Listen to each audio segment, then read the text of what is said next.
Hello, I am Ashley Strothman-Billups, and this is my case study for Module 10. So first, just to describe the case summary. So first of all, what is happening? The real issue going on here is that there has been a change in the parental organization structure. So it used to be a traditional parent-teacher organization, but they've moved away from this and are moving more towards a local group of parents, and they're really wanting to overhaul what this group has done compared to what they've done in the past. And so they're looking to implement how teachers get reviewed, being in the classroom, really a general structure of their school they're really wanting to overhaul compared to what they've done in the past, where they worked mostly like on the, welcome house night and more of those frivolous things that they're not really happy with, and they want to have more change and more decision in what gets done in the school district. So when and where is this happening? They've had previous meetings and the current meeting. So previous meetings, again, was by the old parent-teacher organization versus the current meeting now, who had members of this new parental organization as well as the administrator involved. So who is involved? It's parents of this organization as well as the administrator. So that's who's involved currently in this scenario. But as this scenario would continue and the decisions would be implemented on how to go about this scenario, we would then have to include people like the teachers, other administration, and other parents who are not in this as well as the students, because it is their school after all.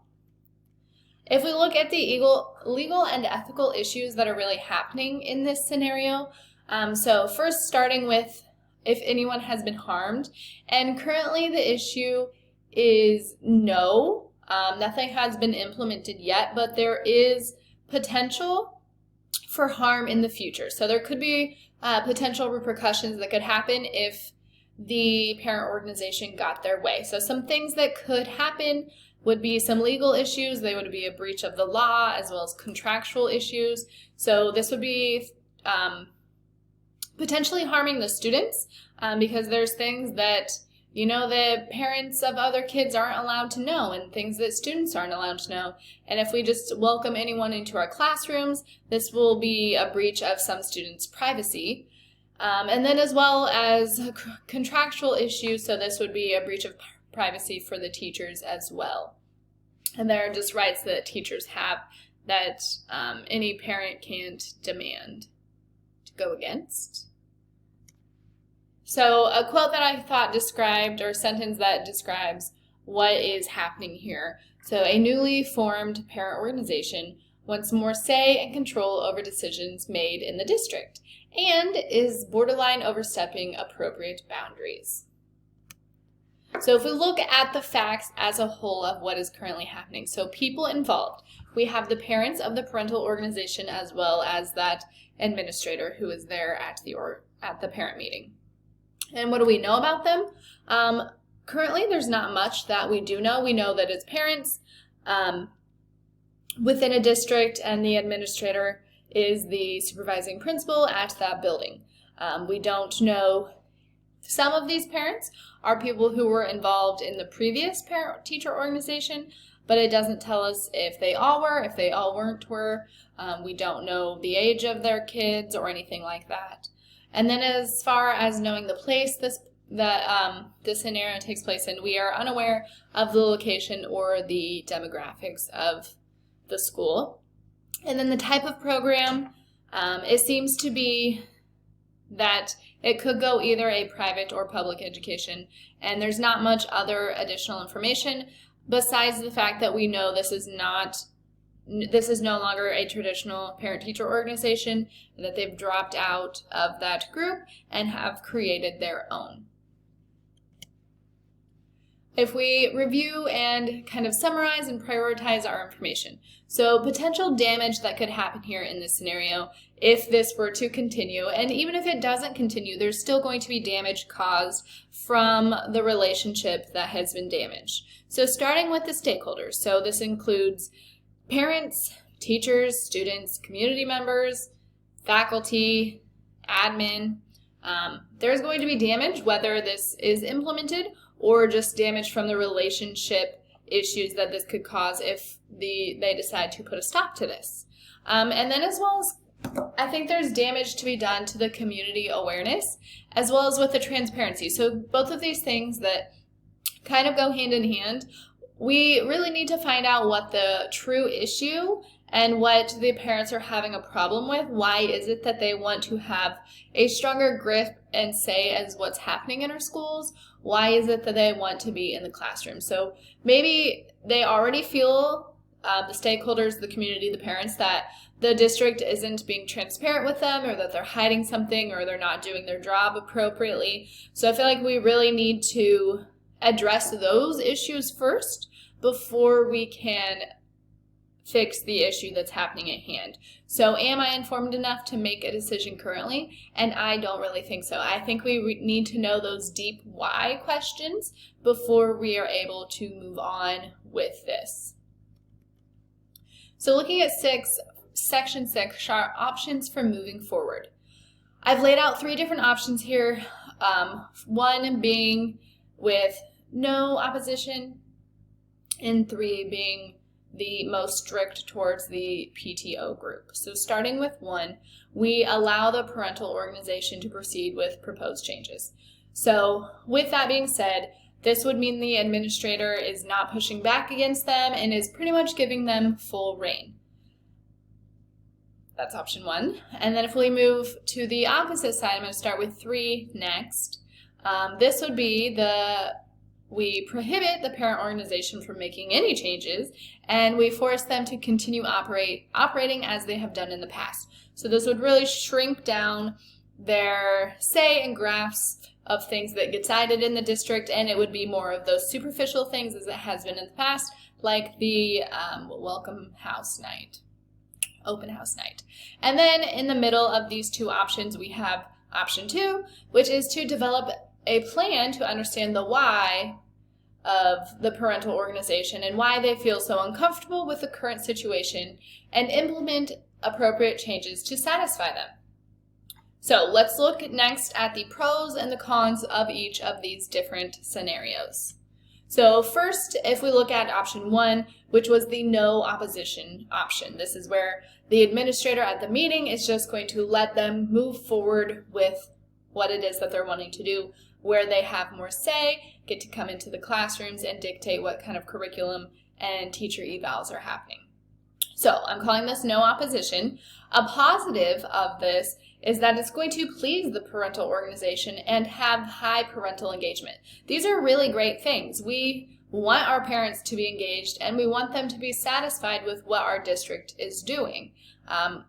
There's not much higher goals that we could have than having the parents of our students satisfied, not only with the teachers, but also with the fact that they're engaged and feel like they're a part of their students' education and help their students take ownership over their education. However, with option 1, there is also some heavy negatives.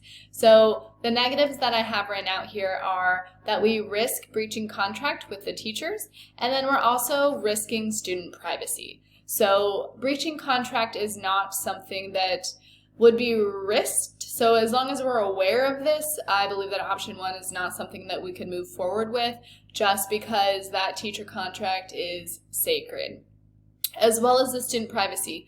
We can't put students' lives in danger. I know they may not physically be in danger, but emotionally, students don't need to have to worry about which kid's parent is going to be in class that day, and if they're going to see them struggle, or maybe they'll see that they have an IEP. Like, those are just not things that we could risk. So I would rule out option 1 because of the potential legal issues that it could have. And if we look at option 2, this is what I call the compromise option. So the positives that I have here for the compromise option is that we can try to reach a common goal, and then we can also improve community and parent satisfaction.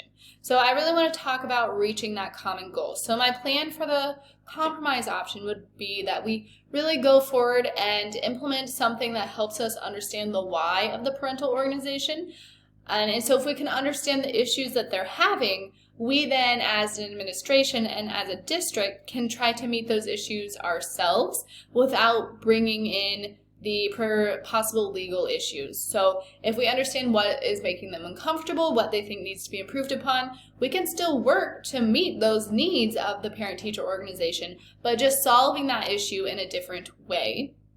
And then the negative that I have for the compromise option is that it is going to be an additional effort on behalf of the administration and the teachers. So in order for this plan to be implemented well and to satisfy those parents, they're really going to have to put their best foot forward, which is going to be very time-consuming for the administrator who is in charge of this process, as well as for the teachers who are going to be implementing those decisions and those changes in order to meet the parent satisfaction.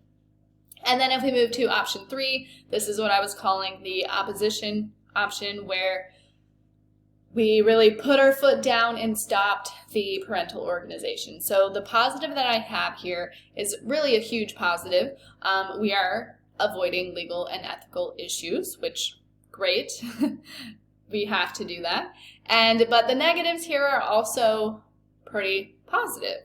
They're huge. So of the opposition negative, it is going to increase tension between the district and the community, as well as promoting future disagreements. So there's already something going on here in this district that has the parents so unsatisfied. If we just brush off their concerns, that is just going to grow and grow. Their frustration is going to continue, and it's going to cause another incident like this in the future, and it will be much easier to fix now than to push it off and to have these frustrations grow. So while option 3 would be avoiding the legal issues, we may have additional issues in the future because we didn't handle it currently in the best option. So moving forward, which option of these 3 would I choose? So for decision time, after reflecting on the scenario, I would move forward with implementing the compromise option. So this was option 2 that I had on the last slide. And why I think this is the best option is because it can please all stakeholders. So we can inform them as we move forward in the process, and they would have to be informed because in order for option 2, the compromise option, to be implemented, we are really going to have to get the opinion and the feedback of all the stakeholders. So they would be contacted at that point because right now it's just the parents and this administrator who are aware. But in order to move forward with this, we would have this creative solution where we're not just taking those 2 cut and dry options where we're saying yes or we're saying no, but option 2 is really meeting in the middle, but still solving the issue, the underlying issue.